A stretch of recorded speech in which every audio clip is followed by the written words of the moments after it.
Po wybuchu wojny w Ukrainie Polacy ruszyli z różnorakim wsparciem dla uchodźców. Powstawały różne grupy inicjatywy, a wsparcie płynęło szerokim strumieniem. Czy takie nieformalne sieci wsparcia mogą funkcjonować nie tylko przy okazji społecznych zrywów? Termin sieci wsparcia wywodzi się z psychologii zdrowia, gdzie ważnym aspektem są więzi społeczne.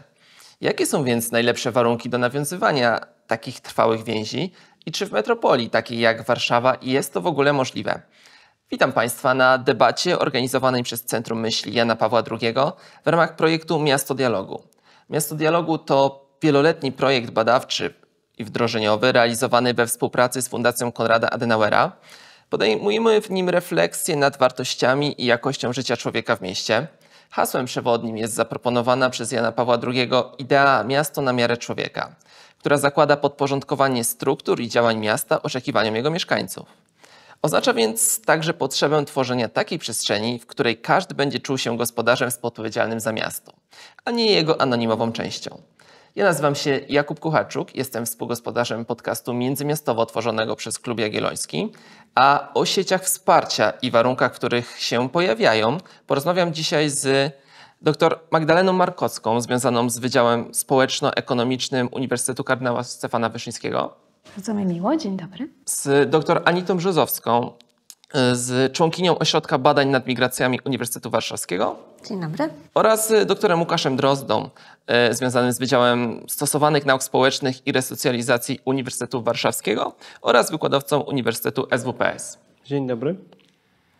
Po wybuchu wojny w Ukrainie Polacy ruszyli z bardzo szeroko zakrojonym wsparciem na wielu różnych płaszczyznach. Od płaszczyzny wsparcia uchodźców po wsparcie tych walczących na froncie. Również pojawiło się wielu wolontariuszy, którzy na tą Ukrainę jeździli lub wciąż jeżdżą.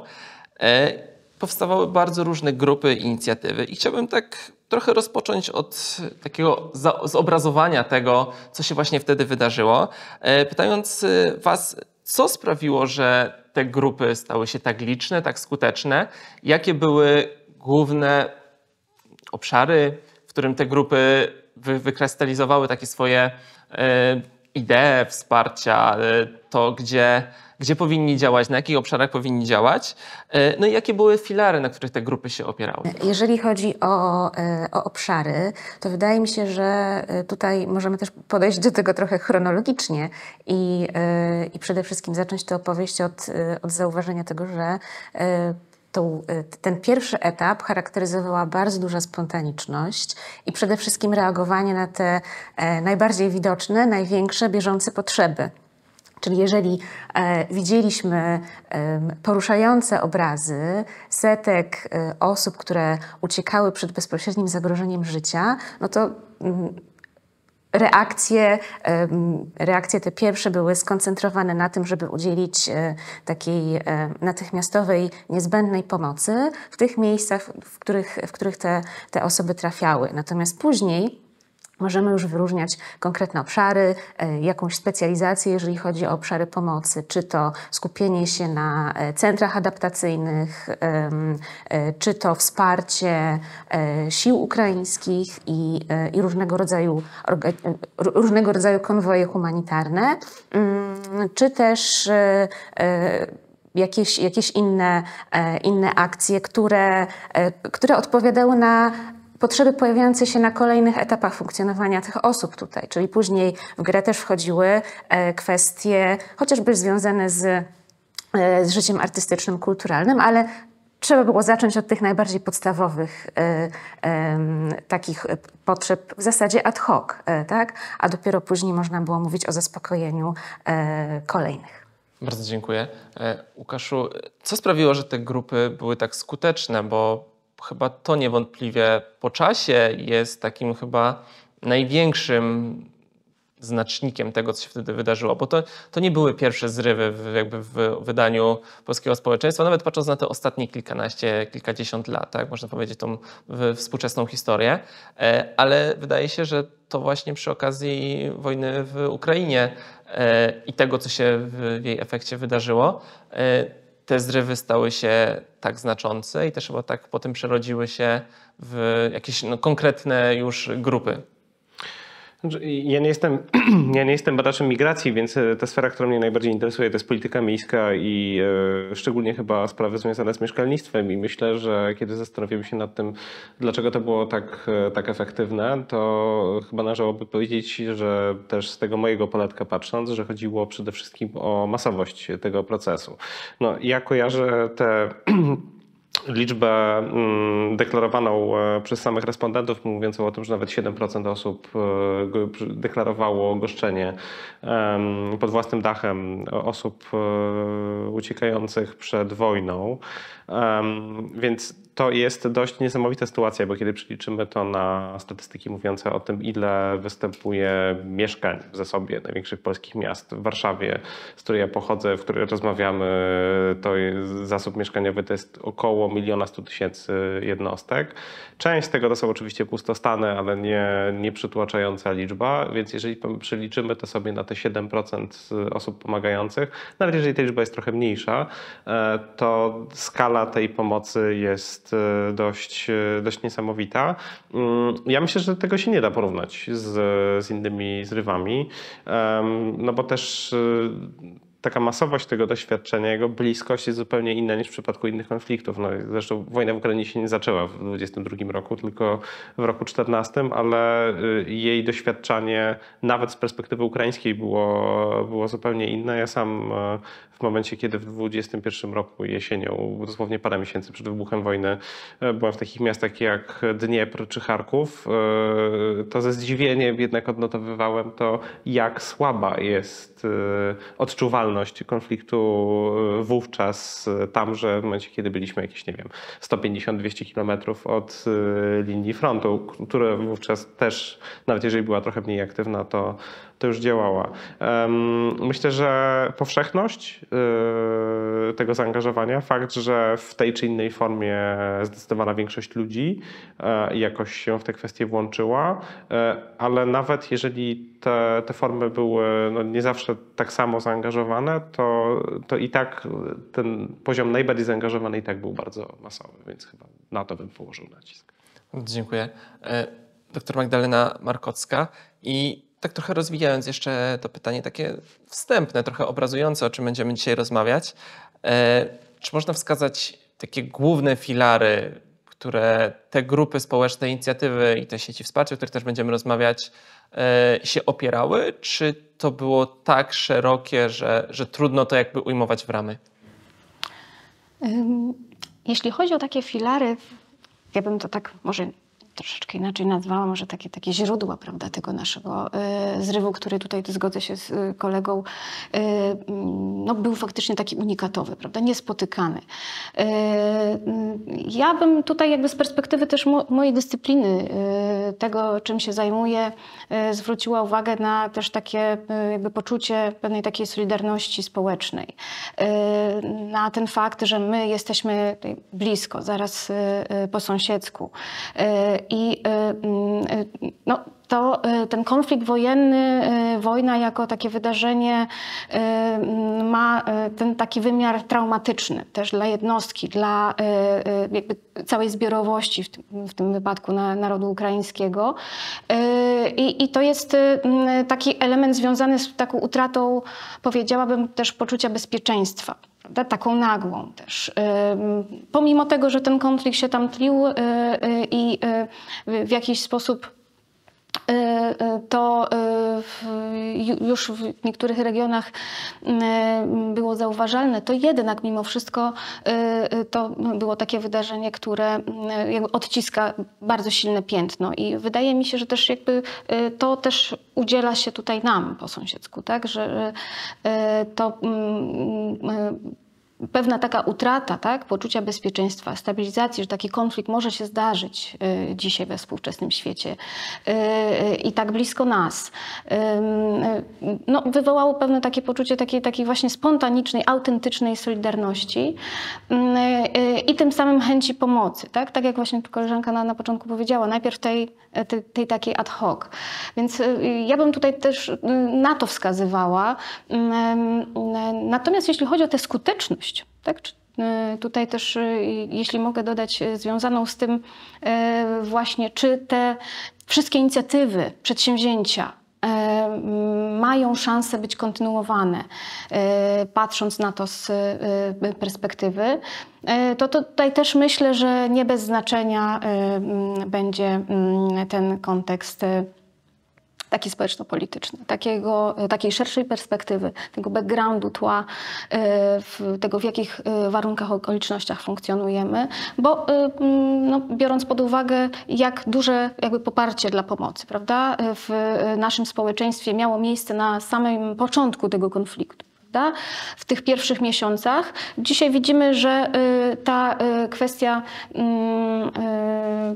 tego takiego poparcia, udzielania pomocy już się tak weryfikuje, prawda? I już spada gdzieś tam do 50%, powiedzmy, jeśli chodzi o te kwestie właśnie związaną ze zmęczeniem, tak? Z przedłużającym się konfliktem, z tym, że nie ma właściwie w tej chwili już tracimy takie przekonanie, że on się szybko zakończy.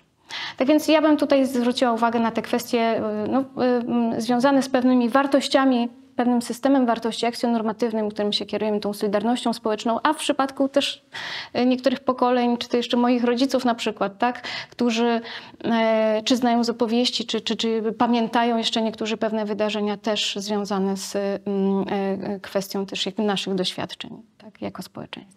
Bardzo dziękuję. O Polakach często mówi się, że działają zrywami. Często podkreśla się to też trochę jako negatywny, taki bardzo romantyczny, ale jednak negatywny z tej takiej pozycji pozytywistycznej, tak? Bo to nie jest jednak taka praca u podstaw, nie rozwijamy jakości instytucji, jakości państwa, mówiąc szerzej, ale działamy zrywami. Bardzo było to widoczne w 2022 roku, no ale też wielokrotnie wcześniej. I chciałbym zapytać, czy to sprawia, że my na swój sposób jesteśmy wyjątkowi pod tym względem i to jest coś, co z jednej strony jest oczywiście pozytywne, bo potrafimy się wznieść na wyżyny wtedy, kiedy tego najbardziej potrzeba, czy jednak jest to zjawisko, które raczej powinniśmy odbierać z perspektywy takiej właśnie analizy tego, jak te więzi społeczne i sieci społeczne się rozwijają, coś negatywnego?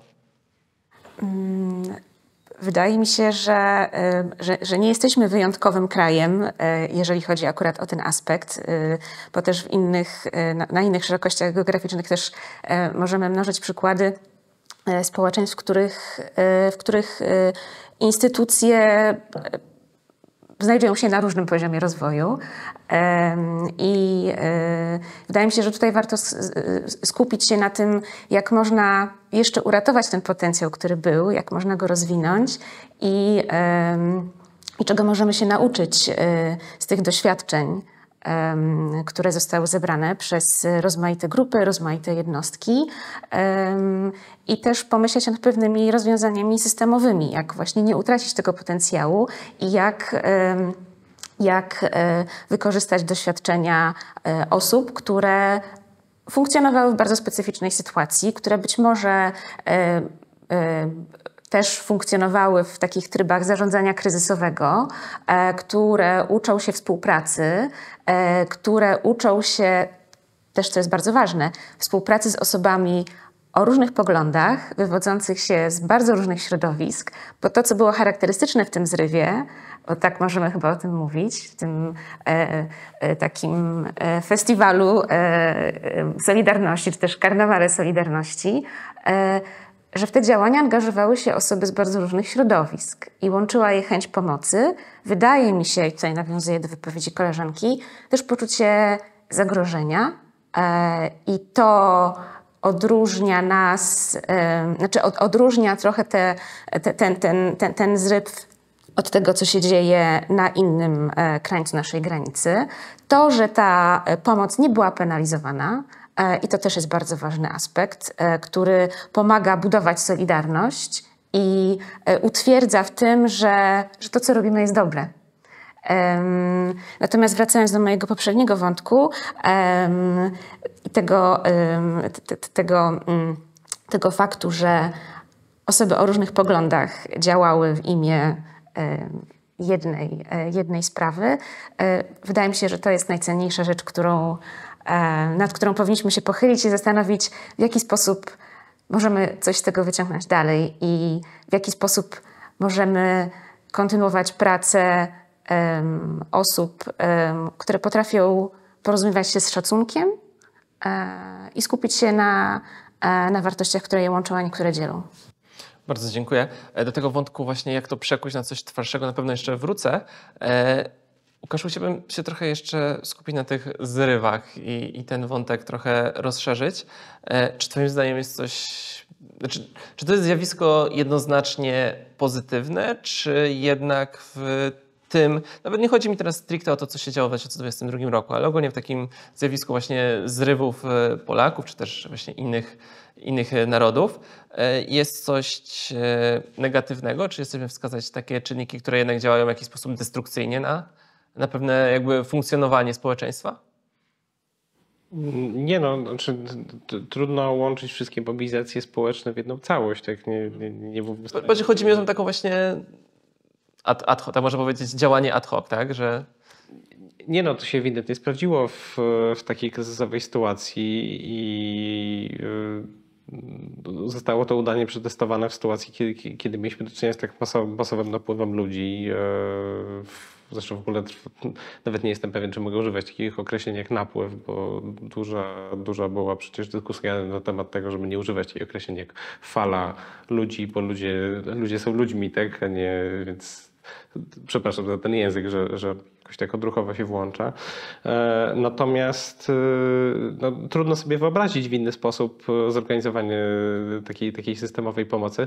No, ja nie chciałbym, z jednej strony wracam do tego wątku, który mieliśmy omówić później, czyli porównaniu z takimi strategicznymi rozwiązaniami, ale trudno sobie wyobrazić wyporność jakiejkolwiek polityki publicznej w sytuacji, kiedy 2-milionowe miasto ma absorbować 300 000 osób i to nieważne, jaki jest poziom rozwoju społeczno-gospodarczego, jaki jest poziom zamożności społeczeństwa. W Warszawie on nie jest taki zły w porównaniu do wielu miejsc również na naszym kontynencie. Nie mówię tylko o samej Polsce, ale tak czy siak jest to ogromne logistyczne wyzwanie, więc takie mechanizmy systemowej pomocy, opieranie się na instytucjach polityki społecznej nie jest w stanie absorbować 300 000 ludzi. Myślę, że nawet byłby problem z 100 000, a aktualnie o takim poziomie mówimy w przypadku konkretnie Warszawy. W dalszym ciągu jest to bardzo, bardzo duża grupa ludzi, więc tego typu mobilizacja jest właściwie chyba jedyną możliwą reakcją, szczególnie w przypadku, kiedy tych systemowych mechanizmów nie ma, tak jak na przykład nie ma bazy lokalowej, która tak się zmniejsza z roku na rok, a wszelkie inicjatywy, które były podejmowane w tym zakresie, raczej opierały się na jakichś takich komunikatach wizerunkowych, tak jak sprawa, nie wiem, Szpigowa w Warszawie, czyli osiedla, które było zapowiedziane jako miejsce mające dostarczyć kilkaset mieszkań, a w praktyce no, jest to niemożliwy proces do dzisiaj. Więc no, nie łączyłbym oczywiście wszystkich mobilizacji społecznych w jedną całość, one mają różny charakter, ale ta spontaniczność w sytuacji tak kryzysowej, tak nagłej i tak licznej pod względem ludzi, no jest chyba jedynym rozwiązaniem. Przepraszam, czy ja mogę mieć głos? Ale potem wydaje mi się, że tutaj trochę zbliżamy się do niebezpiecznej granicy, w którym pojawia się takie usprawiedliwienie braku systemowych działań i rozwiązań, też braku planowania. I jednak na samym początku też tego kryzysu w mediach bardzo dużo miejsca poświęcono kwestii nieprzygotowania struktur państwowych do tego, z czym mieliśmy do czynienia w lutym i w marcu i też braku odpowiednich planów mimo informacji zdobywanych przez różne służby wywiadowcze, też spływających do Polski z różnych stron świata, też takim, którym ogólnie raczej nasze służby państwowe ufają i mimo tego, mimo spływających w kolejnych miesiącach informacji o tym, co może nas czekać. Oczywiście nikt nie był w stanie przewidzieć skali, ale jednak państwo, które jest dojrzałe, wydaje się, że od takiego państwa można oczekiwać tego, że pewne plany zostaną przygotowane. Chociażby jeżeli chodzi o rozlokowanie osób przyjeżdżających do Polski w poszczególnych punktach, tak żeby trochę to usprawnić i żeby później nie z dnia na dzień nie przeorganizowywać czasami dosyć przypadkowych miejsc na terenie największych miejscowości, ale też miejscowości przygranicznych w takie hostele czy w zasadzie punkty recepcyjne. I chociażby w Warszawie mieliśmy do czynienia z takimi działaniami, które w zasadzie pokazywały nieprzygotowanie struktur państwowych do tego, o czym były informowane. I tutaj wydaje mi się, że nie możemy zrzucać całej odpowiedzialności na społeczeństwo obywatelskie. To był test, który pokazał, że na wiele nas stać i potrafimy ze sobą współpracować, potrafimy rozmawiać, potrafimy działać i co też ważne, potrafimy okazać solidarność naszym sąsiadom i pokazać to, że należy się teraz skupić na tych elementach braterstwa, a nie jakichś różnicach. Ale byłabym bardzo ostrożna, jeżeli chodzi o zrzucanie całej odpowiedzialności na społeczeństwo i mówienie, że nie jesteśmy gotowi do tego, żeby opracować jakieś plany, jakieś systemy zarządzania kryzysowego. Ale mi też nie chodziło o brak gotowości, tak? Bo to jest realny problem, tak? I absolutnie tak, skandalem jest to, że w momencie, kiedy sąsiadujemy z tak zwaną Federacją Rosyjską jako państwo i kiedy wiemy o konflikcie, który, tak jak powiedziałem przed chwilą, trwa 8 lat, nie, już więcej, już 9, to w takiej sytuacji może niebezpieczną praktyką jest zmniejszanie bazy lokalowej w miastach, może niebezpieczną sytuacją jest brak opracowania jakichkolwiek działań strategicznych pod kątem przyjmowania uchodźców, no bo jak się oczywiście przekonujemy na przykładzie ultrarasistowskiej polityki stosowanej na granicy polsko-białoruskiej, no to nie są wyzwania, które pojawiają się z nagła i że nie było wcześniej spraw. To nie jest kwestia tego, że Ministerstwo Spraw Zagranicznych nie zdawało sobie sprawy, wydając rekordową liczbę wiz w skali Europy, że Polska nie jest krajem, który przyjmuje dużo ludzi, że to nie jest tak, że to będą tylko pracownicy, którzy jakoś się rozejdą po pracy platformowej i po paru miesiącach wrócą, no bo podstawą jakiejkolwiek wiedzy o migracjach jest to, że w ogóle migranci też imigrantki zostają w znacznej swojej części. Nie ma co do tego dyskusji, tak? I też uważam za oczywiście skandaliczną sytuację, w której, nie wiem, w Warszawie Ilmet jest centrum przyjmującym migrantów, albo tuż przy granicy najbliższy zamknięty hipermarket ze względu na dużą powierzchniową halę wypełnia taką rolę. Tylko mam wrażenie, że pytanie tyczyło się mobilizacji, tak? Czy możemy doceniać, czy możemy traktować mobilizację jako coś dobrego? Tak, myślę, że możemy ją traktować w takim sensie. A oczywiste jest to, że ona uzupełnia niedostatki niewydolnego państwa i tylko o taki sens mi chodzi. I tak samo mam żal do instytucji publicznych o poziom ich nieprzygotowania, o poziom zastępowania tego wszystkiego działaniami podmiotów społecznych, organizacji społecznych, czy w ogóle ruchów społecznych działających w trybie bardziej ad hoc. Zresztą dla mnie prywatnie dość uderzające jest to, że do dzisiaj, kiedy przyjrzymy się stronom internetowym oficjalnych instytucji publicznych, które wskazują to, gdzie można szukać pomocy, to często wskazują na organizacje powoływane do życia przez samych imigrantów i imigrantki. I nie jestem przekonany, czy można to nazwać koprodukcją usług społecznych. Moim zdaniem jest to raczej schemat nieistniejących usług publicznych, które są szpachlowane działaniami trzeciego sektora. Też mówiąc o zrywie i o tym, że jako naród nawet nie myślałem stricte o społeczeństwie obywatelskim, bo też i urzędnicy, wydaje się, też biznes działali w trybie takiego zrywu. Urzędnicy często gdzieś tam pomijając procedury. Jest przykład chyba taki mi bliski z Krakowa, gdzie kierowca autobusu po zmianie tam popołudniowej zaczął wozić uchodźców z dworca na miejsca noclegowe i potem wobec niego, no bo jednak wykorzystał samochód służbowy, można powiedzieć, pojazd służbowy do tego, żeby coś robić po godzinach i gdzieś tam wcześniej miały być konsekwencje wyciągane. Oczywiście koniec końców tych konsekwencji nie było, no ale to też pokazywało pewną taką elastyczność i to, że ktoś po godzinach pracy gdzieś tam pewnie przekraczając te limity, ile może być zakukiem i tak dalej, ale jednak robił, bo taka była potrzeba.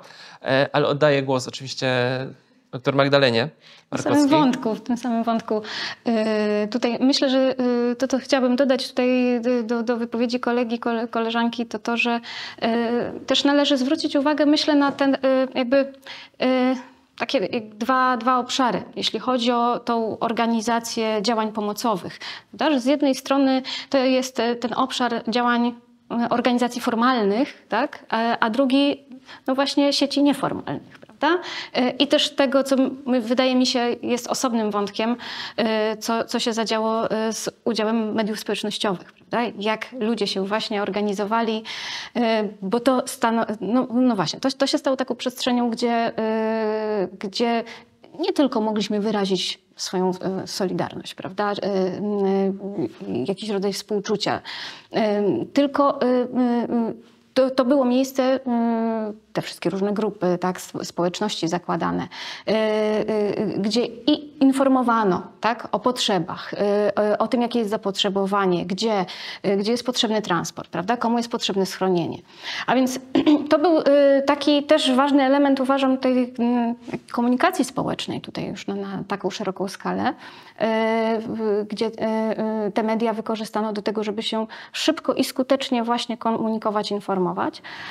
Natomiast no, to jest taki odrębny temat. I jeśli chodzi o tę skuteczność, tak, możliwość jakby przetrwania, tak, niektórych inicjatyw czy przedsięwzięć, kontynuowania tych działań pomocowych. Oczywiście teraz już na kolejnych etapach w różnym nowym wymiarze, prawda, w zależności od potrzeb. To myślę, że pewnie bardziej prawdopodobne jest to, że takie wielkie organizacje, jak nie wiem, Polska Akcja Humanitarna, tak, czy Caritas, czy inne, jakby no, będą miały gdzieś w tym swoim obszarze działania także ten wątek pomocy uchodźcom z Ukrainy. Natomiast no właśnie dla mnie gdzieś tym znakiem zapytania opatrzona jest ta sfera działań tych wszystkich społeczności, które właśnie na bazie tych kontaktów nieformalnych, relacji nieformalnych powstały. No i właśnie no, wyrosły na bazie realizacji takiego wspólnego celu. No i teraz czy ten dynamizm nie opadnie, tak? Pewnie w niektórych przypadkach on już osłabł, bo też i tutaj pewnie psychologowie by to jasno stwierdzili, że mamy do czynienia z czymś takim, prawda? Takie zmęczenie tym konfliktem, zmęczenie też pomaganiem, prawda? No bo konflikt się przedłuża i tutaj dla mnie jest pytanie o kwestię wykorzystania tego potencjału. Ja obserwowałam na przykład w takim swoim najbliższym otoczeniu, prawda? Jak to zadziałało. I owszem, niektóre grupki funkcjonowały na zasadzie zrywu i później szybko się to skończyło, tak? Natomiast czasami, tak jak w moim przypadku, w mojej okolicy powstało takie centrum pomocy Ukrainie przy parafii akurat, tak, gdzie zaangażowali się wolontariusze, gdzie od razu ta pomoc bardzo szybko została też uporządkowana, tak, nie było chaosu, bardzo szybko były odczytywane, komunikowane wszystkie potrzeby, wszystkie informacje. Każdy mógł pomóc właśnie w takim zakresie, w jakim na dzień dzisiejszy była potrzeba. Prawda? I to było dla mnie bardzo takie budujące i taka ciekawa obserwacja, że jest to możliwe, tak? Żeby spontaniczna, autentyczna pomoc, taka z potrzeby serca, która gdzieś tam się zrodziła ad hoc, mogła zostać przekuta w działania jednak takie bardziej usystematyzowane, bardziej uporządkowane, które prowadzone są zresztą do tej pory. Bardzo dziękuję za ten wątek, bo trochę chciałem przejść teraz od takiej zbiorowości, o której zaczęliśmy, o grupkach społecznych, tych formalnych i mniej. Chciałbym trochę zapytać o liderów tych grup i trochę prosić Was o charakterystykę, kto za tymi grupami stał. Spróbowaniu, takie próbę ujęcia tego, kim są ci liderzy tych grup, kim byli liderzy tych grup, które w jakiś sposób wygasły. No i czy w ogóle ich w jakiś sposób, w jakieś ramy można ująć? Czy to jest na tyle szerokie zjawisko, że jeszcze trudno nam określać, tak? Kim są te osoby? Wiem, że to niełatwe pytanie, ale myślę, że może nam to trochę pomóc zobrazować, tak? O kim rozmawiamy, o jakich grupach rozmawiamy. Wydaje mi się, że tutaj warto odnieść się do raportu, który został opublikowany przez konsorcjum migracyjne. Wydaje mi się, że już w tym roku, a nie w poprzednim, kalendarzowym, ale można to bardzo łatwo sprawdzić w internecie, ponieważ jest dostępny na różnych stronach. Część badaczy z Ośrodka Badań nad Migracjami współpracowała przy opracowaniu tego raportu, w którym analizowano pomoc w największych polskich miastach, ale też tych miastach przygranicznych i mniejszych ośrodkach, w których oferowana była pomoc przede wszystkim uchodźczyniom z Ukrainy, bo o tym wymiarze nie możemy zapominać, że to przede wszystkim kobiety z dziećmi, część osób starszych, więc tutaj nawet możemy śmiało, myślę, często mówić o uchodźczyniach, migrantkach, a nie tak jak mamy w zwyczaju ujmowaniu, albo ujmowaniu wszystkich jako migranci czy uchodźcy, bo to przede wszystkim kobiety. Więc serdecznie Państwa zachęcam do zapoznania się z tym raportem, gdzie więcej szczegółowych informacji możemy znaleźć. To, co wynika z tego raportu, to to, że część grup, tak jak już wcześniej wspominaliśmy, powstawała całkowicie spontanicznie. One nie miały liderów jako takich. Ci liderzy później jakby wyłaniali się w taki trochę naturalny sposób wraz z dynamiką grupy. I te osoby najbardziej charyzmatyczne, czy też najbardziej zorganizowane przejmowały pałeczkę, albo te grupy też wchodziły w jakieś struktury, które wcześniej już w jakiś sposób funkcjonowały. Dobrym przykładem jest chociażby Warszawa, w której dzisiaj rozmawiamy, gdzie taką bardzo znaczącą pomocą były te osoby, które już wcześniej pracowały w różnych grupach wolontariackich. To ten raport też pokazuje, że ich praca była bardzo pozytywnie oceniana przez różnych koordynatorów w tych miejscach, w których początkowo skupiała się ta pomoc, jak chociażby największe dworce warszawskie, przez które przewijały się setki tysięcy osób, zarówno tych szukających pomocy, jak i tych, które tę pomoc chciały oferować. I tam te grupy, które na przykład działały wcześniej w licealnych grupach wolontariackich, które miały jakieś doświadczenie już działania z innymi, współpracy, właśnie też cokolwiek wiedziały o działaniu w kryzysie, to te grupy bardzo dobrze się sprawdzały. Też nie możemy zapominać o doświadczeniu osób z grupy Granica, które też wspomagały od samego początku działania pomocowe i wykorzystywały swoje doświadczenia też w koordynacji, w zarządzaniu, bo to jest bardzo istotny aspekt, o którym czasami zapominamy, myśląc o takich zrywach w taki bardzo inkluzywny sposób, równościowy, ale umiejętność zarządzania grupą, umiejętność przeanalizowania pewnych czynników i próby uporządkowania ich jest niezwykle ważna i te wcześniejsze doświadczenia pracy wolontariackiej, pracy w różnych NGO-sach były tutaj nieocenione, ale też nie tylko na takim poziomie właśnie NGO-sów, ale też bardziej tradycyjnych struktur, jak chociażby harcerstwo, czy jakieś właśnie grupy, które wcześniej już funkcjonowały. No, myślę, że to jest bardzo ważny punkt, o którym powiedziałaś, to doświadczenie, prawda? To, że ktoś już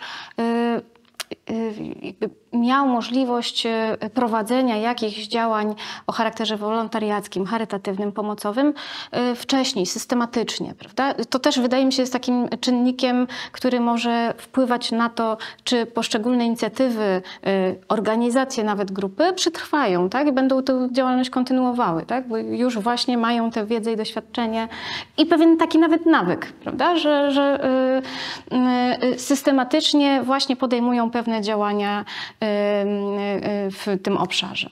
Ale też, jeżeli mogę jeszcze mieć tutaj słowo do powiedzenia, niezmiernie istotne jest to, w jaki sposób później ta współpraca funkcjonuje i czy te rozwiązania, które zostały w pewien sposób wypracowane na początku albo na kolejnym etapie współpracy, kiedy nastąpiła pewna instytucjonalizacja i kiedy już w większym stopniu odpowiedzialność przyjęły na siebie właśnie jakieś oficjalne struktury, czy to na poziomie lokalnym, samorządów, to czy tam nie nastąpiło takie niebezpieczne zdarzenie powrotu do poprzednich struktur. I ten raport też niestety to pokazuje, że w niektórych miejscach te osoby najbardziej zaangażowane poczuły wypalenie, ponieważ po bardzo sprawnej i przynoszącej super efekty współpracy z instytucjami, po pewnym okresie powrócono do starego trybu funkcjonowania i te osoby miały poczucie zaprzepaszczenia fajnych rozwiązań, które zostały wypracowane. Więc na to na pewno musimy zwracać uwagę, żeby na różnych obszarach dbać o to doświadczenie i wiedzieć, jak je wykorzystać. Bardzo dziękuję. Łukaszu, zastanawiam się nad takim jednym wątkiem. Tutaj było powiedziane o tym, że często ci liderzy już byli liderami i weszli jakby w nową inicjatywę. I zastanawiam się, czy właśnie obecność takich liderów w inicjatywach przekuwa się potem jakoś na ich obecność choćby czy na poziomie samorządu lokalnego, nawet nie chodzi mi o krajową politykę, bo to może kiedyś tak, ale na przykład czy spodziewasz się, że te osoby, które no dosyć mocno, można powiedzieć, wyróżniały się tak, swoim zaangażowaniem, swoją skutecznością przy okazji właśnie kryzysu w 2022 roku, teraz gdzieś pojawią się czy to na listach lokalnych komitetów, czy może lokalnych ugrupowań politycznych w wyborach samorządowych, czy raczej to nie są osoby, które chciałyby iść w tą stronę? Trudne pytanie. Ja bym chyba powiedział, że raczej nie, bo raczej spodziewałbym się właśnie tego wypalenia i rozczarowania środowiskiem instytucjonalnym, co nie oznacza, że część osób nie przyjmie w takiej sytuacji strategii odwrotnej, czyli właśnie postanowi zmieniać ten system od środka. Ale myślę, że inną sytuacją, w której moglibyśmy porównać funkcjonowanie tych sieci pomocowych, i one się czasem przenikały, oczywiście moglibyśmy wymieniać ileś tych elementów, ale nie padło skojarzenie z pandemią, które sieci pomocowe wytworzone w warunkach tych jeszcze przestrzeganych jako tako przez polskie społeczeństwo lockdownów oczywiście funkcjonowały też dalej po lutym 2022 roku. Natomiast dla mnie interesująca byłaby obserwacja porównawcza pomiędzy tymi momentami. Czy środowiska covidowe, środowiska, które się wykształciły na skutek społecznego doświadczenia pandemii, czy one doprowadziły do jakiegoś zaangażowania politycznego? Owszem, ale jest to kwestia dość specyficznych, skrajnie prawicowych ruchów, które motywują środowiska antyszczepionkowe. A czy możemy mówić o podobnych sytuacji w przypadku osób świadczących realne działania pomocowe, a nie przeciwdziałających interesowi publicznemu, wiedzy, nauce i tak dalej? Nie powiedziałbym. Więc mam obawę, że właśnie ta atmosfera wypalenia na to wpłynie, ale faktyczna odpowiedź jest trudna, bo to pytanie, czy jeżeli znajdziemy pojedynczych radnych przyszłych,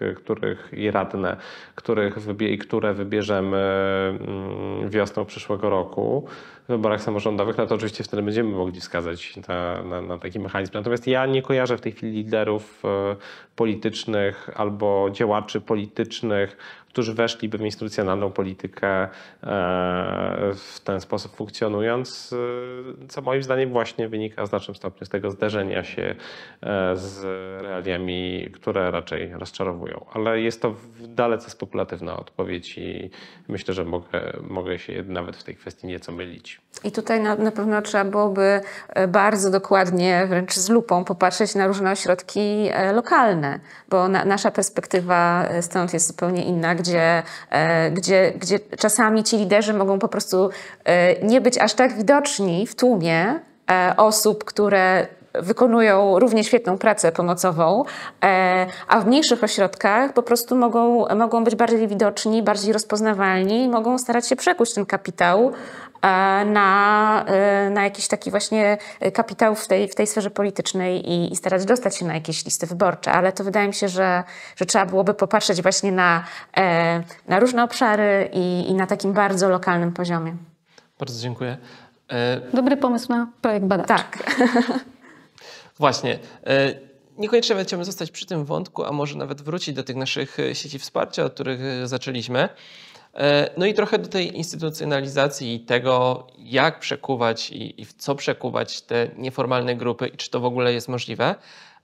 I tutaj, kierując moje pytanie do Magdaleny Markowskiej, chciałbym zapytać, czy właśnie takie nieformalne sieci wsparcia w perspektywie kilkunastu miesięcy, kilku lat mają szansę przekuwać się na coś trwałego i są przykłady, które to potwierdzają?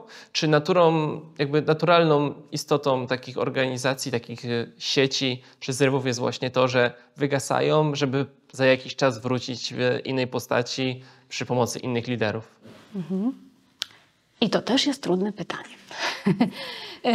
Dlatego też, chociażby też z tego powodu, że ta rzeczywistość też w ogóle społeczności lokalnych jest bardzo mocno zróżnicowana.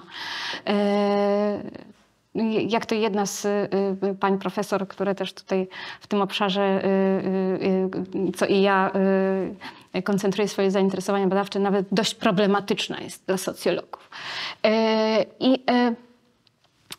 I ja, tak jak już wcześniej wspomniałam, tak, sama miałam okazję zaobserwować przykład no właśnie takich inicjatyw, które faktycznie nie wygasły po miesiącu, dwóch, przybrały postać bardziej uporządkowaną, bardziej zorganizowaną, wyłonili się tacy liderzy, pojawili się wolontariusze, którzy zostali, powiedzmy tak, z fundacją na dłuższy czas. I jakby w związku z tym, że gdzieś pewnie już w każdej naszej społeczności, tak, spotkamy się z obywatelami Ukrainy, prawda, z dziećmi w szkole, tak, w pracy, w życiu zawodowym, jakaś mniejsza czy większa grupa w każdej społeczności lokalnej da się odnaleźć, to też i no właśnie, odpowiedź na to pytanie jest tym trudniejsza, tak? Bo to też zależy moim zdaniem od tego właśnie, co się zadziało przez te kilkanaście miesięcy na przykład, czy teraz już 2 lata i jak te społeczności na początku zareagowały, czy wyłoniła się pewna grupa, która faktycznie zechciała przy tych inicjatywach zostać. No i jakby druga rzecz to potrzeby, tak, po drugiej stronie, czyli to, jak liczną społecznością ukraińską mamy do czynienia, prawda? No właśnie, tutaj koleżanka powiedziała o kobietach, to są głównie kobiety i dzieci, a więc te potrzeby edukacyjne związane z jakby taką adaptacją, integracją w środowisku. Rynek pracy, więc wydaje mi się, że tu jest tak liczny cały szereg różnych czynników, plus no właśnie do tego dochodzi ta kwestia zmęczenia, wypalenia, takiego trochę oswojenia się, tak? Z tym, że ten konflikt za tą granicą jest i pewnie się szybko nie skończy. W związku z tym nie ma chyba jednoznacznej, moim zdaniem, odpowiedzi. To bardzo zależy od tej społeczności, od tego właśnie, jaki jest też poziom więzi, na ile ona też tworzy tę wspólnotę. Mogę mieć jeszcze słowo ad vocem? Wydaje mi się, że tutaj też warto rozróżnić różne poziomy, bo mówimy o takim poziomie instytucjonalizacji i przekuwania tych wypracowanych rozwiązań na pewne rozwiązania systemowe i też utrwalenia pewnych struktur, które się w taki dynamiczny sposób wytwarzają, ale możemy też spojrzeć na to zagadnienie z trochę innej perspektywy i popatrzeć na to, jaki potencjał na zupełnie innym poziomie mają te więzi, które być może zaczną łączyć grupy, na przykład samych migrantów, którzy tutaj żyli już wcześniej i o których nie rozmawialiśmy we wcześniejszych częściach naszej rozmowy, a szkoda, bo nasza perspektywa jest bardzo polskocentryczna i rozmawiamy o zrywie Polaków, o zrywach społeczności lokalnych, ale mam wrażenie, że przez cały czas z tyłu głowy traktujemy te społeczności jako społeczności składające się z osób, które się tu urodziły, które mają polskie obywatelstwo. Natomiast pomijamy w tym obrazku osoby z Ukrainy, które były niezwykle zaangażowane w pomoc i które, co pokazują badania, przed wybuchem konfliktu miały raczej niewiele kontaktów takich towarzyskich, przyjacielskich z Polakami. I teraz być może dzięki współpracy w różnych ośrodkach być może się to trochę zmieni i mam tutaj na myśli zarówno perspektywę jednej strony, tych osób, które postanowiły zamieszkać w Polsce jakiś czas temu, ale też Polaków, którzy w trochę inny sposób popatrzą na te osoby, które tu przyjechały wcześniej albo trochę później, ale które w pewnym momencie swojego życia spotkały się w jakimś centrum pomocy, bo na przykład jedna osoba była tłumaczem, a druga, nie wiem, na przykład nalewała zupę dla osób czekających w kolejce po ciepły posiłek.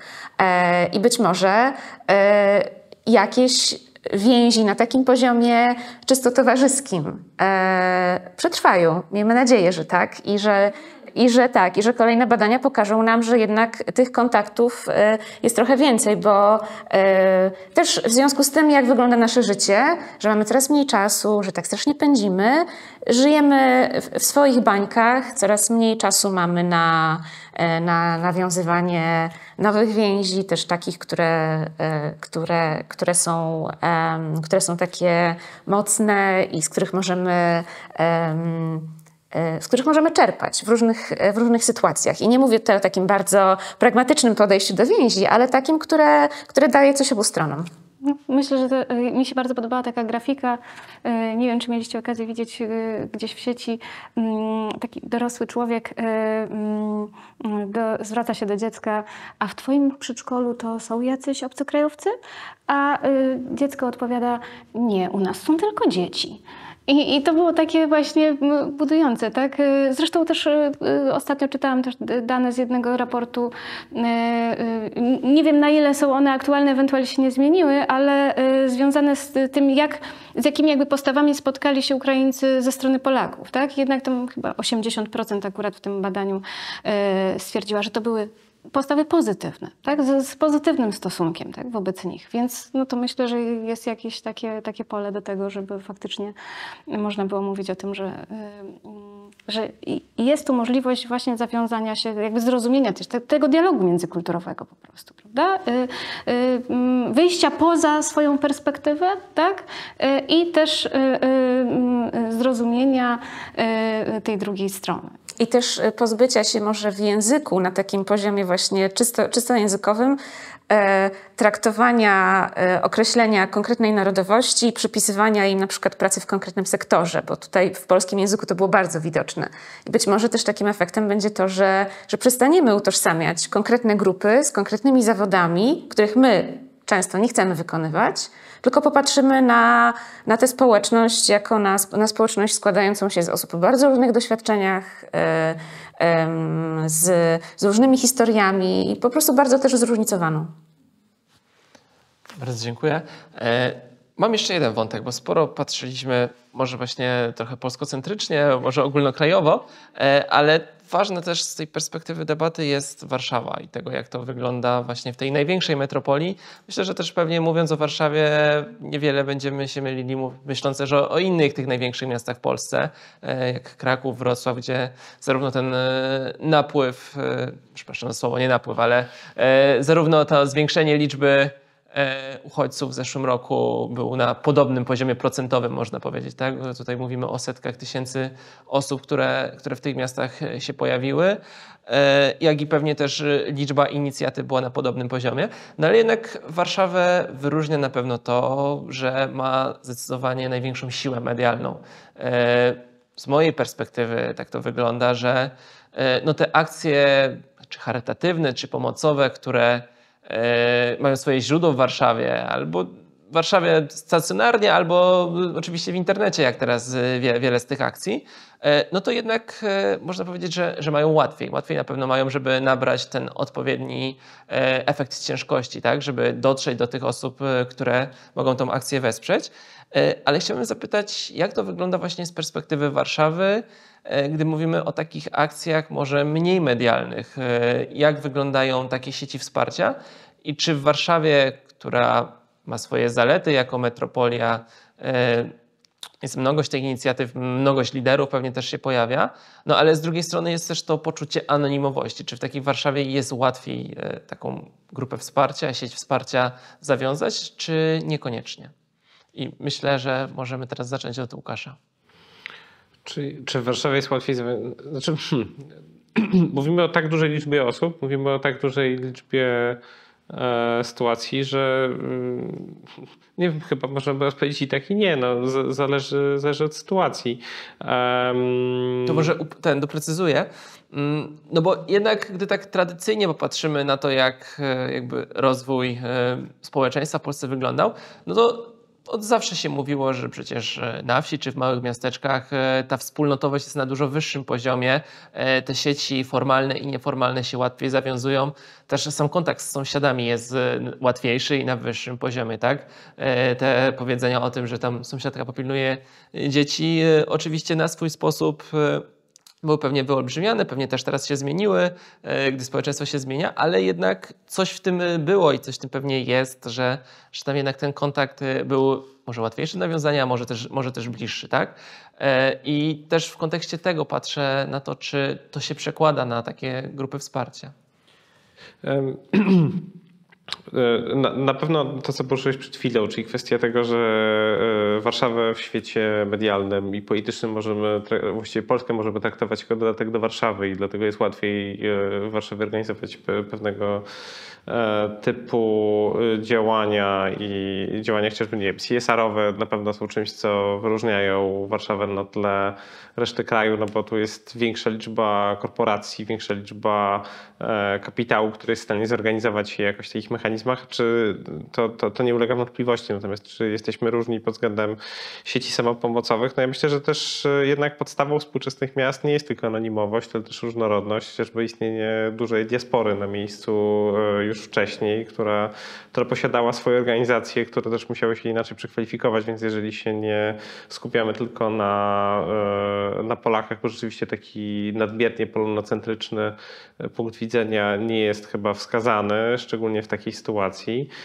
no to można wskazać na to, że w Warszawie istniały bodajże 3 organizacje ukraińskie, istniały też organizacje białoruskie, które też warto w tym kontekście wspomnieć i ze takich względów chociażby językowych, tak, bo trudno mówić tutaj o doświadczeniu w wypracowywaniu działań na rzecz, będę wracał do tego mojego ulubionego tematu, czyli polityki mieszkaniowej, to jak ja miałem do czynienia z organizacją wcześniej zajmującą się aktywizacją społeczno-kulturalną, która nagle przestawiła się na działania w zakresie poszukiwania lokali tymczasowych dla nie wiem, czy mogę powiedzieć tysięcy osób w przypadku tej organizacji, ale bardzo, bardzo dużej liczby, to pokazuje, że te sieci istniały. Tak, ja nie uważam, że miasta są związane tylko z anonimowością.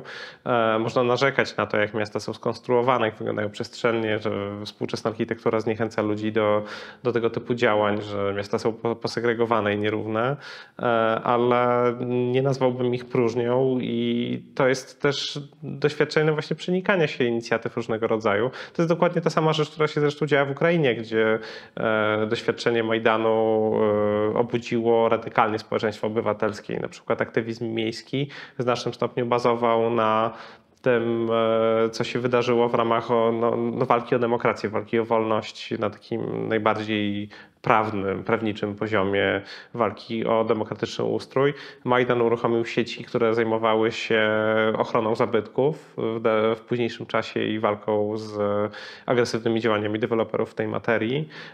W różnych miastach jest parę takich historii. Hostinny Dwir był chyba pierwszą taką naprawdę głośną, gdzie to w podobny sposób wyglądało. Następnie te sieci angażują się w taką pomoc socjalną.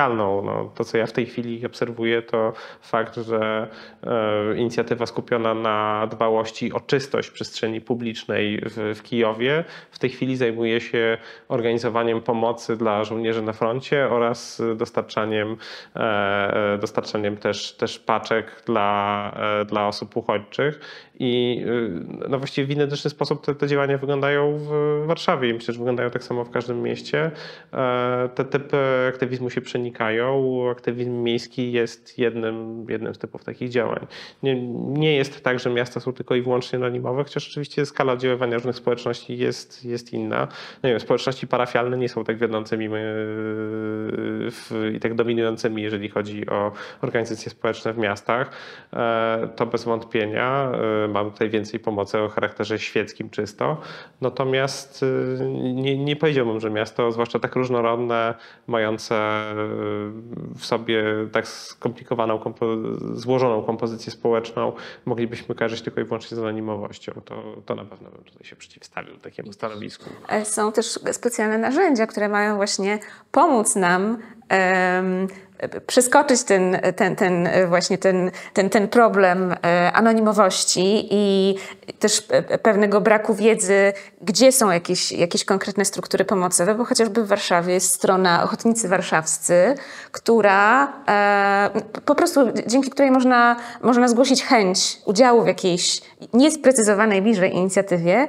I okazuje się, że tuż po wybuchu wojny, po eskalacji konfliktu i po rosyjskiej agresji, poprzez ten portal zgłosiło się ponad 12 000 osób w samej Warszawie, co wydaje mi się naprawdę jest imponującym wynikiem i też przykładem właśnie takiego narzędzia, który w tych strukturach miejskich kojarzonych z anonimowością i takim dużym poziomem indywidualności i wręcz indywidualizmu,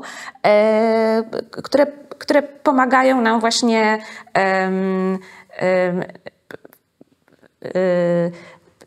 zrobić ten pierwszy krok i zaangażować się w jakieś inicjatywy, które być może się tworzą, być może już były, ale nie potrzebujemy do tego bezpośredniego kontaktu i wiadomości od sąsiadki albo koleżanki z naprzeciwka, tylko właśnie możemy wykorzystać inne narzędzia, które nam w tym pomagają.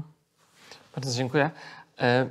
Chciałbym zostać przy Warszawie i trochę może zostawić to, co się działo przy okazji konfliktu ukraińskiego i jednak tego, co w 2022 roku tak mocno angażowało wielu wolontariuszy, wiele sieci wsparcia. Chciałbym zapytać też o inne sieci wsparcia, bo jest wiele tematów, w których one się pojawiają. Wiele z nich działa oczywiście na mniejszą skalę, ale działa na przykład dużo dłużej. Ich skala pomocy na przykład czasem jest nawet większa. I chciałbym zapytać, czy w przypadku Warszawy można wyróżnić takie właśnie sieci, które mogłyby być wzorem dla innych organizacji, dla tych, którzy by chcieli zacząć. I też właśnie patrząc na Warszawę, chciałbym zapytać, czy to jakoś się różnicuje, czy jest perspektywa całego miasta i te organizacje działają ogólnomiejsko, czy są obszary miasta, dzielnice, może osiedla, gdzie mamy do czynienia może z takimi inicjatywami zasługującymi na wyróżnienie? I kto pierwszy? Nikt się nie wyrywa do głosu. Może pani doktor Magdalena Markowska. Nie wiem, czy tak potrafiłabym wskazać, że tak powiem, imiennie czy enumeratywnie wymienić, tak? Takie konkretne inicjatywy, też sama tak w aglomeracji warszawskiej mieszkam, ale przyglądam się temu też z perspektywy takiej swojej lokalnej. Znaczy, mi się wydaje, że jeśli chodzi o te sieci wsparcia też innego rodzaju, to jakby one tworzą się w takich obszarach, w takim zakresie, w jakim pojawiają się pewne potrzeby. Też, tak? Ja osobiście przyglądam się też niektórym społecznościom właśnie ze swojej okolicy, to jak one działają, jak się komunikują. I widzę takie inicjatywy, które są właśnie nastawione albo na takie wsparcie i współpracę, powiedziałem też, tak? Współpracę tych instytucji lokalnych, samorządowych, tak? no, tymi takimi grupami zrzeszonymi w sposób, powiedziałabym, mniej formalny, bądź w obszarze trzeciego sektora.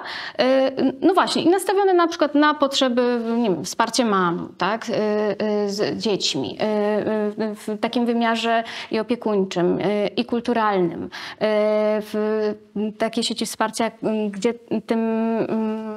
tą grupą zainteresowania, będącą w tym obszarze zainteresowania są seniorzy, tak? Natomiast ja myślę, że to jest tak zróżnicowana rzeczywistość, która zależy od tego, w jakiej jesteśmy dzielnicy, na jakim jesteśmy osiedlu, czy nawet na konkretnej ulicy, tak? I tutaj trudno jest mi wymienić konkretne, tak? Natomiast ja, jakby takie jest moja taka obserwacja, tak? Widzę, że jakby coraz więcej jest takich inicjatyw, przynajmniej tam na tych obszarach, w tych rejonach, gdzie ja się temu przyglądałam. I widzę też, że one zyskują takie wsparcie właśnie ze strony władz samorządowych, władz lokalnych, tak? To znaczy zostają przynajmniej zauważone, tak? A jak tylko uda się nawiązać te komunikacje, odnaleźć te płaszczyzny współpracy, to i wsparte ich w sposób finansowy, lokalowy, jakkolwiek jeszcze inny.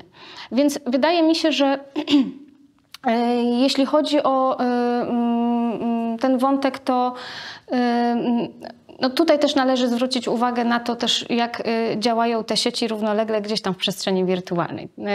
Też mam takie wrażenie, że czasami jest tak, że pewne inicjatywy gdzieś tam się równolegle do sieci przeniosły, tak? I tam też żyją swoim życiem. Natomiast czasami jest tak, że pewne inicjatywy w przestrzeni wirtualnej powstały i przenoszą się na tą działalność w realu, tak? Więc tutaj też widzę takie zaangażowanie też młodych ludzi, na przykład młodych mam, tak? Które tworzą kluby mam, nie wiem, różnego rodzaju zajęcia warsztatowe dla dzieci, dla nich samych, związane z samorozwojem. I dla mnie to jest jakby też taki sygnał, że jakby dostając pewien taki impuls, tak? Że ta działalność jest zauważana, że można coś dobrego dla nie tylko tej swojej grupy najbliższych, tak, zrobić, ale tę działalność zdecydowanie poszerzać, jest taką motywacją, tak, do tego, żeby działać. Więc tak, gdybym miała wypunktować na liście, to nie powiem, ale wydaje mi, bo to jest tak zróżnicowane i obejmujące tak różne obszary, czasami bardzo właśnie wąsko, prawda? Bardzo, bardzo szczegółowo, jeśli chodzi o ten zakres działania. Natomiast w zależności od tego, no, gdzie się pojawi ten lider lokalny, taki społeczny, prawda? Czy lokalny autorytet, gdzie funkcjonuje jakaś grupa, czyli zalążki, której udało się rozrosnąć, to te inicjatywy w bardzo wielu przypadkach się rozwijają. Bardzo dziękuję. Ja bym, jak się zastanawiałem w trakcie, miałem ten luksus, że nie musiałem odpowiadać jako pierwszy, więc chyba wskazałbym na 3 grupy, które przychodzą mi do głowy. Aczkolwiek jest to też trochę trudne pytanie, mocno subiektywne pod kątem tego, jaka jest twoja ulubiona organizacja społeczna tak naprawdę. Więc w tej materii myślę, że wymieniłbym, nie skupiając się na NGO-sach, nie skupiając się na takim bardziej sformalizowanym charakterze, bo trochę mi to nie pasuje do hasła sieci społeczne,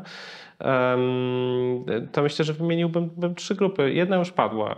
To jest mobilizacja rzeczywiście wokół różnych, eufemistycznie mówiąc, sytuacji granicznych, których doświadczamy w ostatnich latach i tak jak przed chwilą powiedziałaś, to nie są organizacje, które spontanicznie powstały dopiero w lutym 2022 roku.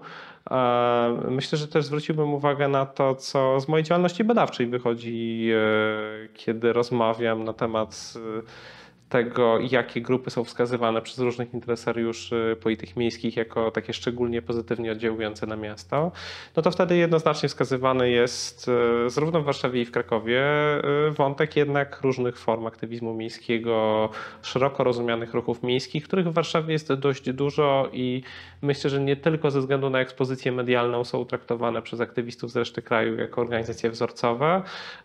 Jest im łatwiej, łatwiej jest im komunikować, dzięki temu łatwiej się przebijać ze swoimi działaniami, ale faktem jest, że w Warszawie funkcjonuje cała siatka takich organizacji, które są skupione nie tylko na działalności w ścisłym obszarze śródmiejskim. Znaczy najbardziej znana z tych organizacji miasta jest nasze, rzeczywiście działa głównie w śródmiejskich dzielnicach, ale w takich dzielnicach jak, nie wiem, Wawer albo Ursynów, Wilanów, gdzie nawet wynik lokalnego komitetu w ostatnich wyborach samorządowych to pokazał, wskazuje na to, że to życie obywatelskie jest bardzo rozwinięte i to są działania na rzecz dobra wspólnego, są działania na rzecz nie tylko ładu przestrzennego, ale też myślenia o jakimś sensownym ułożeniu polityki transportowej, dbałości o zieloną infrastrukturę, dbałości o to, w jaki sposób funkcjonujemy.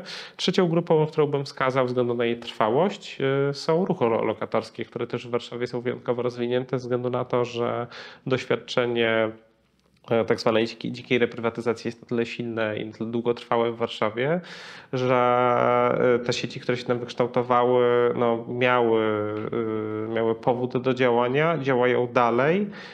Istnieje kilka organizacji tego rodzaju i też czego dowodem dla mnie trwałości tych inicjatyw jest to, że Warszawa ma jedne z najdłużej działających skłotów w Polsce, które są specyficznym rodzajem działań w zakresie polityki mieszkaniowej, ale cennym uzupełnieniem dla grup, które się nie odnajdują w warunkach takiej zinstytucjonalizowanej pomocy, która, jak już sobie powiedzieliśmy wcześniej, też nie jest na zbyt doskonale rozwiniętym poziomie.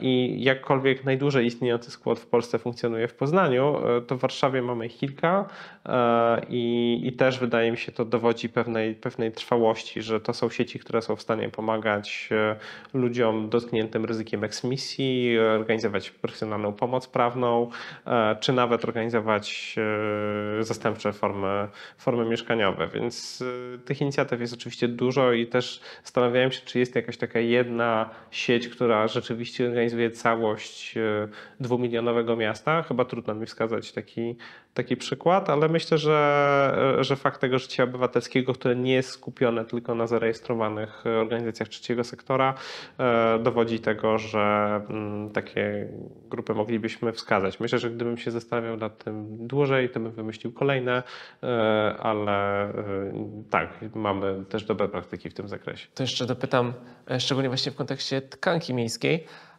czy Twoim zdaniem są jakieś takie uwarunkowania miejskie, które sprzyjają kreowaniu takich grup i funkcjonowaniu takich grup? Czy też na przykładzie Warszawy widać, że te osiedla, które, nie wiem, są bardziej zwarte albo wręcz przeciwnie, tak, ta zabudowa albo infrastruktura miejska jest tam bardziej rozwinięta, no jednak się wyróżniają na tym tle? Co wyróżnia Warszawę na tym tle? Myślę, że wyróżnia na tym tle Warszawę wyższy poziom zamożności. To jest oczywiście bardzo relatywna sprawa, bo jeżeli jesteśmy osobą przyjeżdżającą na studia do Warszawy i w tej chwili mierzymy się z tym, jak wygląda rynek mieszkaniowy i właśnie należałoby używać tutaj słowa rynek bardziej niż polityka mieszkaniowa, to możemy doświadczyć Warszawy w tym negatywnym sensie. Zresztą nie tylko studia, jakikolwiek typ mobilności. To jest dokładnie historia. Dużo gorsze możemy wyobrazić sobie scenariusze, jak chociażby bycie właśnie uchodźczynią bez kompetencji językowych, bez kapitału ekonomicznego przede wszystkim, który nam by ułatwiał funkcjonowanie w takiej sytuacji. Więc Warszawa może też bardzo odpychać pod tym kątem, bo jest miastem dużych nierówności społecznych i może być miastem bardzo drogim w funkcjonowaniu i szczególnie ta sfera mieszkaniowa jest tutaj bardzo, bardzo dotkliwa. Natomiast jednocześnie mamy dużą grupę w populacji, która ma luksus czasu wolnego i ma luksus odpowiedniego poziomu zamożności. To zapewne jest przewaga Warszawy nad innymi miastami wojewódzkimi w tym zakresie. Nie tylko łatwość w komunikowaniu pewnych rozwiązań, dostęp do mediów, które pozwalają nam pewne kwestie nagłaśniać, ale też ta zamożność. No, rozwój ruchów miejskich w Polsce jest skorelowany z pewnym ustabilizowaniem się sytuacji gospodarczej, z pewnym wzrostem zamożności i taką sytuacją, w której rozczarowanie niedostatkami pewnych usług publicznych albo ich jakości skłania do tego, aby się zaangażować społecznie. Więc myślę, że to jest ta rzecz, którą Warszawę będzie różnić od większości miast wojewódzkich, bo inne kwestie chyba są raczej tożsame. Bardzo dziękuję. Kończąc już powoli naszą dyskusję, daję głos w takim razie pani doktor Anicie, dopytując trochę o tę organizację, ale też myślę, dopytując o to, czy w Warszawie można wskazać takie obszary, które Warszawę wyróżniają, patrząc oczywiście na grupy wsparcia. No, oczywiście mówiliśmy o uchodźcach, uchodźczyniach, ale czy są jeszcze takie obszary, gdzie rzeczywiście to w Warszawie prężnie działa? Znaczy ja pozwolę się skupić przede wszystkim na tych kwestiach migracyjnych i funkcjonowaniu społeczności migranckich w miastach i nie tylko miastach. Warszawa wyróżnia się w ten sposób, że tutaj te społeczności migranckie po prostu mają najdłuższą historię ze względu na rynek pracy i na przyciąganie migrantów zarobkowych na warszawski, podwarszawski rynek pracy. W związku z tym one miały po prostu najwięcej czasu na wypracowanie swoich struktur, takie okrzepnięcie i na pewno wyróżnia się tutaj Dom Ukraiński, który działa już od wielu lat i też obrasta różnymi inicjatywami, które nie są tak bardzo zinstytucjonalizowane. Na przykład funkcjonuje Klub Kobiet i to jest wspaniała oddolna inicjatywa, przede wszystkim dla kobiet w średnim wieku, które początkowo łączył sektor zatrudnienia, ale teraz też to się rozwija i jakby ten przykład pokazuje nam, że tego typu organizacje mogą rozwijać się zarówno w takiej sferze instytucjonalnej, ale też właśnie budowania więzi, takiej solidarności grupowej, oddolnych grup wsparcia. Też takim dobrym przykładem jest powstanie związku pracownik sektora usług domowych, w którym też znaczącą rolę odgrywały migrantki. I to jest inicjatywa, o której moglibyśmy pewnie też poświęcić cały program, całą rozmowę. Wydaje mi się, że jeszcze w takim szerszym kontekście tutaj też należy wspomnieć o tym, że w większych miastach też możemy już od pewnego czasu, przede wszystkim od takiej cezury czasowej 2014 roku obserwować coraz większą aktywność w tych społecznościach migranckich, ponieważ wraz z coraz większą liczbą osób przybywających do Polski po 2014 roku, wtedy te liczby naprawdę znacząco zaczęły się różnić od lat poprzednich, to widzimy właśnie, że w tych największych ośrodkach miejskich też powstają różnego rodzaju inicjatywy, które są bardzo aktywne w różnych obszarach, które dodatkowo jeszcze uaktywniły się w 2020 roku w związku z oferowaną pomocą i myślę, że to będzie rozwijało się w tę stronę, ponieważ raczej taka przyszłość nas czeka i większe zróżnicowanie. Tak, a nie odwrotny scenariusz. Więc mam nadzieję, że te organizacje też będą czerpały ze swoich doświadczeń i mimo funkcjonowania w trochę różnych kontekstach lokalnych, z różnymi źródłami finansowania, w różnych takich też środowiskach instytucjonalnych, będą dzieliły się doświadczeniami, nie będą traktowały się chociażby jak konkurenci w dostępie do różnych źródeł finansowania, bo niektórzy aktywiści już teraz mówią o tym, że niebawem zacznie wysychać źródełko i być może będą mierzyć się z problemem trochę zmarnowanego potencjału i tego, że osoby działające w tych strukturach nabrały doświadczeń, wiedzą jak funkcjonować w bardzo specyficznych sytuacjach, jak zarządzać zespołami, jak działać w sytuacjach kryzysowych, ale w związku z brakiem tak dużego zainteresowania chociażby ze strony dużych organizacji międzynarodowych, które finansowały różnego rodzaju inicjatywy, być może niestety ten też zasób osobowy się będzie zmniejszał z tak czysto pragmatycznych względów. Ale miejmy nadzieję, że to jest czarny scenariusz, który... Ja się tutaj z Tobą zgodzę właśnie, bo też myślę, że jest wiele takich inicjatyw, które ja odnajduję. One mają może jeszcze teraz taki wymiar bardziej lokalny, natomiast gdzieś ten potencjał takiej właśnie sieciowości, tak, w przyszłości jest widoczny, no ale to oczywiście czas pokaże. Bardzo Wam dziękuję za rozmowę. To była kolejna debata w cyklu realizowanym w ramach projektu Centrum Myśli Jana Pawła II Miasto Dialogu. Oczywiście zachęcam Państwa do odsłuchania, obejrzenia pozostałych debat i mam nadzieję do zobaczenia przy okazji kolejnych.